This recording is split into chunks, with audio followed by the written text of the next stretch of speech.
आजिके आमे माने एटा बाहरी गनु फेर गुटे क्रिकेट टूर्नामेंट खेली जिबार लाई जोगीमुड़ा पाखर गुटे केरबड़ा बोलवार गां के आमे जेतेरा में झारी गले भी आमे क्रिकेट खेली जिबारटा तो नि छाणो पहला आमे गाड़ी रे पेट्रोल टियो भरसु और तार पर हत के पले आसु सेगार फील्ड इनो के आसिक ना हत के केदारा दासे हमको भुजा उटे ऑफर कर दसन बोले से भुजा के आनी ग्राम में खोतु से बोले ए जुड़े हत के पले आसन और ए हिसाबे खासन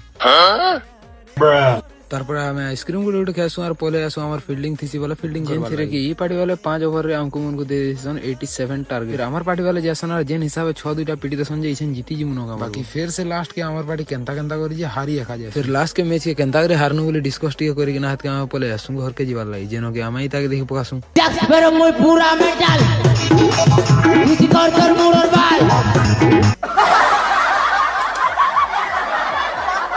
तारपर सेनु सीधा हाथ के आमे पले आसु जुगीमुड़ा के जेनो के आमे किछि किछि खाई पी देसु और तारपर हाथ के पले आसु घर के जीवार लाई जो थुसु हाथ के बाटा में मर्दा मन के देखि पकासु जेन माने कि हमर मैच देखवाले आस्तिले बाकी आमे मैच तो हारी गनु सेति लागि हमर संगे खाइनु फिरी जाउछन फिर आमे गला वाले बाटा पेट्रोल टिके भर देसु और तारपर हाथ के पले आसु घर के देखा मार गुटे ब्लॉग रे बाय बाय।